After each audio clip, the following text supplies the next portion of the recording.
ভিডিওতে যানজটের দৃশ্যটি দেখে আপনাদের কি মনে হচ্ছে? আমরা এখন কি ঢাকা শহরে আছি, সাভারে, না ধানমন্ডি, নাকি মিরপুরে? কিন্তু আসলে তা না।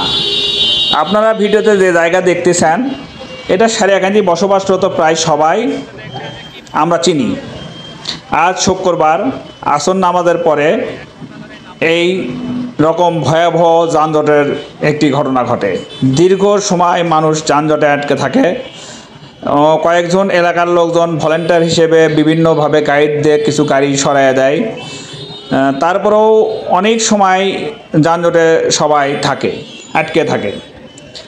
তা আসলে মূল যে কারণটা যানজটে এলাকার লোকজনের সাথে বা আশেপাশে সাধারণ নাগরিকের সাথে কথা বলে জানা যায় যে প্রত্যেকটা দোকানের পাশে সামনের যে ফুটপাত এটা হচ্ছে দখলে। এটার জন্য অনেকে ফুটপাতে হাঁটতে পারে না, সাধারণ মানুষকেও রাস্তার মধ্যেই হাঁটতে হয়। এছাড়া ফুটপাতের দুই সাইডে ভ্রাম্যমান কিছু দোকান বসে। অটো যে স্ট্যান্ডগুলান, স্ট্যান্ড অটো গাড়ি রাখে এবং রিক্সা রাখে। এমনও দেখা গেছে দুই পাশে দুইটা গাড়ির থেম লাগে থাকে এবং চতুর্থ সাইড দিয়ে গাড়ি দেওয়ার কারণে 4টি লেনে পরিণত হয়ে যায়। আর যখন যেটা মোচরে হয় টিপির মোড় বা মুক্তিযোদ্ধা মোড় এলাকায়, এটা আরও তখন ভয়াবহ হয়। কারণ সেখন দেখা যায় যে গাড়িটা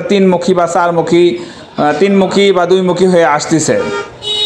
তখন চতুর্থ সাইড থেকে যানজটেরটা ভয়াবহ একটি অবস্থা হয়ে যায়। বিশেষ করে শুক্র, শনি, বৃহস্পতি এবং সরকারি ছুটির দিনে যানজটের পরিমাণটা সবচেয়ে বেশি হয়ে থাকে।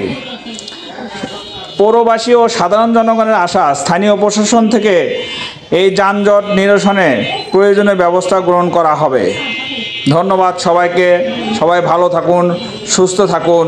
আল্লাহ হাফেজ।